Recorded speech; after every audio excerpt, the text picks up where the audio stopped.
गौतम बुद्ध अपने ध्यान में बैठे थे कि वहां पर एक आदमी आया। ये आदमी अपने आलसीपने से बहुत ज्यादा परेशान था। आलसी आदमी गौतम बुद्ध से बोला, महात्मा जी मेरी मदद कीजिए, मैं अपने आलस्य से बहुत ज्यादा परेशान हूँ। आप ही कोई उपाय बताइए जिससे मैं आलसीपन से छुटकारा पा सकूं। गौतम बुद्ध ने उस व्यक्ति से कहा, पहले मुझे यह बताओ कि तुम्हें क्यों लगता है कि तुम आलसी हो। आलसी आदमी बोला, सिर्फ मुझे नहीं, मेरे परिवार वालों को और मेरे आसपास के सभी लोगों को ऐसा लगता है कि मैं आलसी हूँ। गौतम बुद्ध ने फिर उससे पूछा, क्या तुम जानते हो आलस्य होता क्या है? आलसी व्यक्ति बोला, नहीं मैं नहीं जानता, किंतु मैं इतना जरूर जानता हूँ कि आलस्य बहुत बुरी चीज है। इसकी वजह से मुझे बहुत नुकसान हुआ है जीवन में। गौतम बुद्ध बोले, जिस परेशानी से तुम छुटकारा पाना चाहते हो पहले उसके बारे में पूरी जानकारी ले लोगे तो उससे छुटकारा पाना आसान हो जाएगा। आलसी व्यक्ति बोला, भगवान इतनी बुद्धि तो मुझ में नहीं है, आप ही मुझे इस समस्या के बारे में जानकारी दीजिए। गौतम बुद्ध बोले, आलस्य एक मानसिक अवस्था है, एक विचार है जिसे जाने अनजाने में हम खुद ही जन्म देते हैं। आलस्य दो मूलभूत कारणों की वजह से ही जन्म लेता है, एक है शारीरिक और दूसरा मानसिक। शारीरिक कारणों में पहला कारण है गलत तरह का भोजन। हम सभी जानते हैं कि हमारे शरीर को भोजन से ऊर्जा मिलती है और यह ऊर्जा सजीव चीजों से मिले तो अच्छी, यानी कि प्राकृतिक रूप से जो हमें भोजन की वस्तुएं प्राप्त होती है उनसे अगर यह ऊर्जा मिले तो हमारा शरीर इससे अच्छी ऊर्जा प्राप्त करता है। इससे उलट यदि हम निर्जीव वस्तुओं से ऊर्जा प्राप्त करते हैं तो यह हमें आलस्य की ओर लेकर जाती है।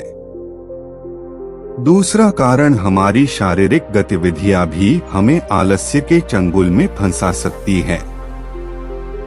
गौतम बुद्ध ने आलसी व्यक्ति को अपने शिष्यों की तरफ इशारा करते हुए कहा कि देखो, इनके चलने फिरने बैठने के तरीकों में तुम्हें कुछ अलग नजर आ रहा है। जब आलसी व्यक्ति कुछ समझ नहीं पाया तब गौतम बुद्ध ने उससे कहा, मेरे शिष्य जब भी बैठते हैं तो वे रीढ़ की हड्डी को एकदम सीधा रखते हुए बैठते हैं।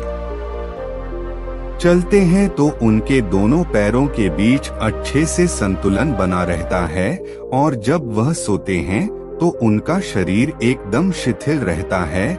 ऐसा करने से उन्हें रात्रि में एकदम सही तरीके से नींद आती है। आलसी व्यक्ति बोला, लेकिन नींद तो आलस्य का की एक स्वरूप है। बुद्ध बोले, हाँ, अगर उसे ज्यादा मात्रा में लिया जाए तो। बुद्ध ने इस बात को आगे बढ़ाते हुए कहा, नींद कम मात्रा में लोगे तो तुम्हें अगले दिन थकान महसूस होगी और ऐसा करने से ज्यादा आलस्य शरीर में आएगा। नींद ज्यादा लोगे तब भी यही परिणाम होगा, इसीलिए नींद को ना ज्यादा ना कम एकदम सही मात्रा में लेना अति आवश्यक है। आलसी व्यक्ति बोला, हाँ, यह तो मैंने भी अनुभव किया है।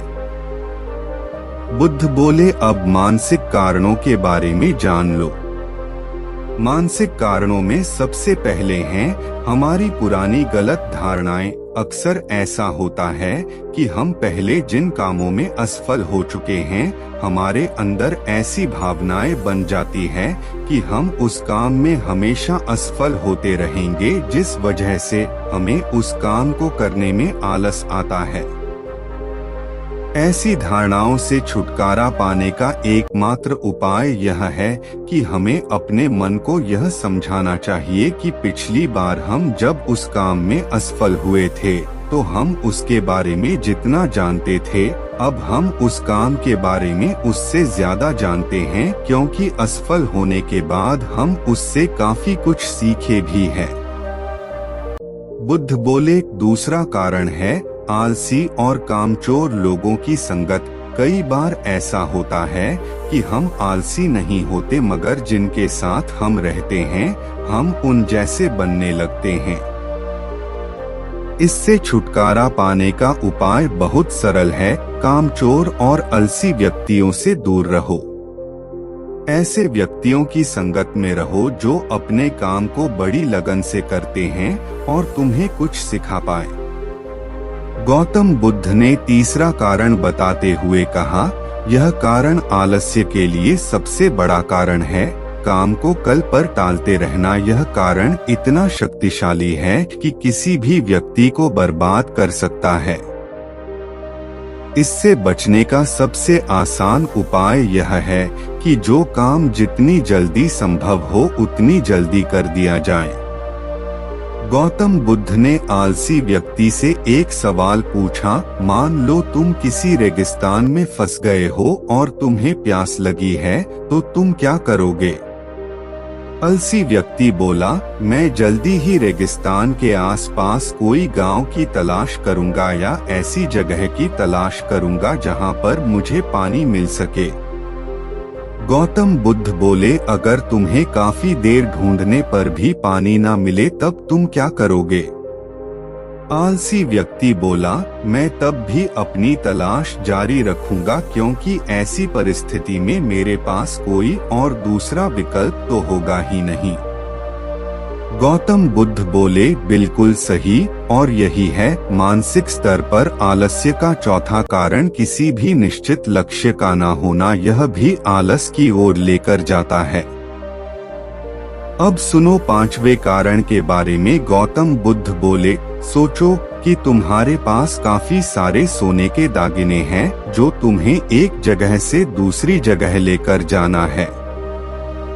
तुम चलते चलते थक जाते हो और किसी पेड़ के नीचे बैठ जाते हो और तभी तुम्हें दूर से तुम्हारी तरफ दौड़कर आ रहे डाकू दिखाई देते हैं। तो क्या तब भी तुम आलस करके वहीं बैठे रहोगे, या ऐसी परिस्थिति में तुम वहां से उठकर दौड़ने लगोगे?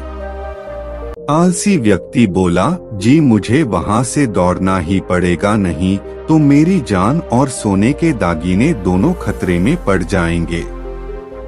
बुद्ध बोले, यानी कि तुम्हारे पास एक ठोस वजह होगी दौड़ने के लिए।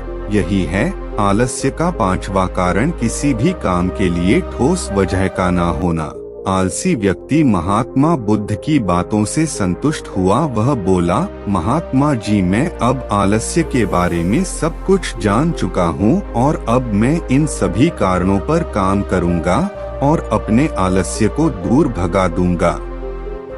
दोस्तों, आशा करता हूँ गौतम बुद्ध और आलसी व्यक्ति की कहानी आपको अच्छी लगी होगी और इसे सुनने के बाद अब आप कभी भी जीवन में आलस नहीं करेंगे।